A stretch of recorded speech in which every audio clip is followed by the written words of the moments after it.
बिस्मिल्लाहिर्रहमानिर्रहीम। Subject chemistry, class second year. आज हमारा जो टॉपिक है that is the characteristic of organic compound. So what is organic compound? Those compound which have carbon atom except, this is the definition of organic compound, कि वो compound जिसमें carbon atom हो लेकिन इनके अलावा simple oxides of carbon, for example carbon dioxide, carbon monoxides, carbonates CaCO3 और MgCO3 etc., bicarbonates NaHCO3, cyanides for example CN etc., and carbon containing alloy for example steel. Means all those compound will be organic which have carbon atom. जिस compound में भी carbon atom होगा वो organic compound होगा, लेकिन इन compounds के अलावा ये कंपाउंड्स इनमें कार्बन मौजूद है लेकिन इनको हम ऑर्गेनिक नहीं कह सकते. Now what is the reason why these compounds are not organic although they have carbon atom? Why they are not organic? इसकी वजह क्या है कि ये ऑर्गेनिक नहीं है? तो इसकी मेन वजह ये है कि ऑर्गेनिक कंपाउंड के कुछ करेक्टरिस्टिक हैं. उन करेक्टरिस्टिक के बेस पर हम कंपाउंड्स को ऑर्गेनिक और इनऑर्गेनिक कहेंगे. ये नहीं कि जिसमें कार्बन एटम मौजूद होगा तो वो ज़रूर ऑर्गेनिक होगा, बल्कि कुछ करेक्टरिस्टिक है ऑर्गेनिक कंपाउंड्स, उस करेक्टरिस्टिक के बेस पर हम कंपाउंड को ऑर्गेनिक और इनऑर्गेनिक कहेंगे. सबसे जो मेन करेक्टरिस्टिक, सबसे जो मेन पॉइंट्स है या जिसको हम कह सकते हैं जो करेक्टरिस्टिक ऑफ ऑर्गेनिक कंपाउंड है, उसमें सबसे जो इम्पॉर्टेंट पॉइंट्स है दैट इज़, एक है composition of organic compound, inflammable, thermally unstable, solubility, isomerism, bonding, reactivity. ये कुछ पॉइंट्स हैं जिसके ज़रिए हम और कंपाउंड्स को ऑर्गेनिक और इनऑर्गेनिक कहते हैं. नाउ वन बाय वन मैं एक एक को एक्सप्लेन करूँगा and we will find out that these compound are organic or they are inorganic compound. So जो first point है that is the composition of organic compound. So organic compound की जो सबसे essential element है organic compound के लिए, वो essential element है कार्बन. It means कि organic compounds के लिए essential element क्या है? कार्बन. इसके अलावा organic compound में हाइड्रोजन, ऑक्सीजन, सल्फर और अदर एलिमेंट भी मौजूद होते हैं. सबसे पहली जो करेक्टरिस्टिक है ऑर्गेनिक कंपाउंड की वो ये है कि ऑर्गेनिक कंपाउंड में कार्बन एटम मौजूद होगा, लेकिन ये लाजमी नहीं है कि कोई कंपाउंड एक करेक्टरिस्टिक को ओबे करे और हम कह दें कि ये ऑर्गेनिक कंपाउंड है. नहीं, सारे करेक्टरिस्टिक को हम देखेंगे और नंबर बाय नंबर हम एक एक एक्सप्लेन करेंगे. दूसरा ऑर्गेनिक कंपाउंड के लिए जो इंपॉर्टेंट पॉइंट है वो है organic compounds are inflammable. Means जितने भी ऑर्गेनिक कंपाउंड्स होंगे वो इनफ्लेमेबल होंगे. इनफ्लेमेबल मीन्स वो आग पकड़ते हैं. इसी वजह से जितने भी ऑर्गेनिक कंपाउंड हैं आप लोग देख लें, इनको हम यूज़ करते हैं एज अ फ्यूल. इसको हम यूज़ करते हैं for example petrol, wood, paper are natural gases. तो यहाँ पर मैंने एक पॉइंट बताया that organic compounds are inflammable, means वो आग पकड़ेंगे.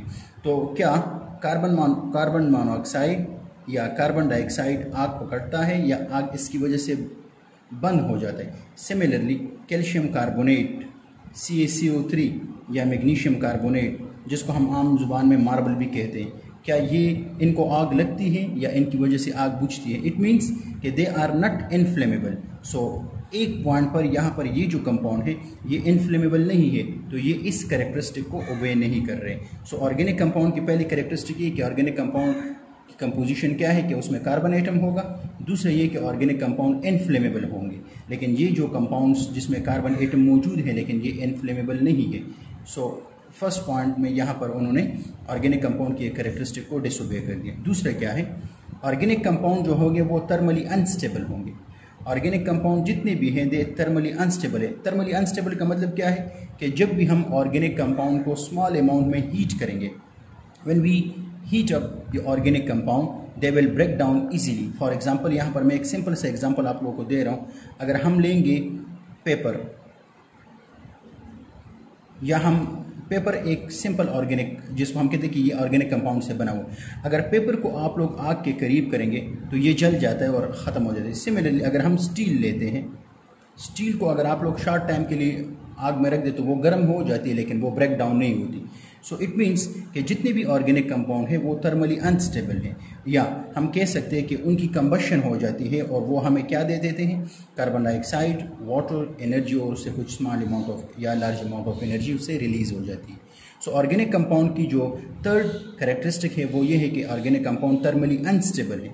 अगर हम यहाँ पर देख लें, ये जो कंपाउंड है, carbon monoxide, carbon dioxide, calcium carbonate, magnesium carbonates, etcetera etcetera, जो कंपाउंड जो मैंने आप लोगों को एक्सप्लेन किए थे स्टार्ट में, ये वाले जो कंपाउंड हैं कि these compounds are not organic compound. तो अगर हम इनको देख लें, ये जितने भी कंपाउंड हैं ये थर्मली स्टेबल है, ये थर्मली अनस्टेबल नहीं है। तो इस पॉइंट में भी ये कंपाउंड्स क्या हो गए, इन्होंने भी ये कैरेक्टरिस्टिक भी डिसोबे कर दिए। नेक्स्ट जो पॉइंट है ऑर्गेनिक कंपाउंड के लिए, उनकी सॉल्युबिलिटी, और ये इनकी एक कैरेक्टरिस्टिक है। ऑर्गेनिक कंपाउंड्स जितने भी हैं वो इनसॉल्युबल हैं इन वाटर, और इसकी रीज़न क्या है, उसकी रीज़न ये है कि organic compound non polar nature है। ऑर्गेनिक कंपाउंड में नॉन पोलर क्यों है कि इसमें बॉन्ड कार्बन और हाइड्रोजन के दरमियान बना हुआ है, और कार्बन और हाइड्रोजन की इलेक्ट्रोनेगेटिविटी डिफरेंस इतनी ज़्यादा नहीं है कि वो बॉन्ड पोलर बन जाए। तो इनकी जो बॉन्ड है वो नॉन पोलर है, इस नॉन पोलरिटी की वजह से वो पानी में सॉल्युबल नहीं है। लेकिन यहाँ पर एक पॉइंट अपने साथ याद रख लें कि वो ऑर्गेनिक कंपाउंड जिसमें OH ग्रुप होगा, जिस ऑर्गेनिक कंपाउंड में OH ग्रुप होगा, फॉर एग्जांपल यहाँ पर आगे मैं एक्सप्लेन करूँगा कि फॉर एग्जांपल अल्कोहल, उसमें OH ग्रुप मौजूद है। फॉर एग्जांपल मैं लिख रहा हूँ यहाँ पर उसका एक एग्जांपल CH3OH।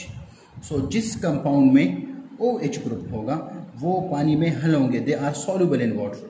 इसकी रीज़न क्या है, इसकी रीज़न ये है कि वो वाटर के मॉलिक्यूल के साथ हाइड्रोजन बॉन्ड बनाते हैं, और due to formation of hydrogen bond with water molecule they are soluble in water. For example मैं यहाँ पर कुछ कंपाउंड एक्सप्लेन कर रहा हूँ, जैसे कि petrol and other oily substance, they are insoluble in water because they have no OH group, उनमें OH ग्रुप नहीं है। लेकिन कुछ ऐसे कंपाउंड हैं जो कि पानी में हल होते हैं, फॉर एग्जांपल हम शुगर ले लें या अगर हम अल्कोहल्स ले लें, तो अल्कोहल्स और ये जो ऑर्गेनिक कंपाउंड है ये पानी में डिज़ोल्व हो जाते हैं, पानी में सॉल्युबल है। इसकी मेन रीज़न क्या है, उनमें OH ग्रुप मौजूद है, और यही OH ग्रुप जो है ये वाटर के साथ हाइड्रोजन बॉन्ड की फॉर्मेशन करते हैं। हाइड्रोजन बॉन्ड की फॉर्मेशन करने की वजह से ये कंपाउंड जो है ये पानी में हल हो जाते हैं, ये हाइड्रोजन बॉन्ड बन जाते हैं and they are soluble in water. Next characteristic जो है ऑर्गेनिक कंपाउंड की वो है आइसोमेरिज्म।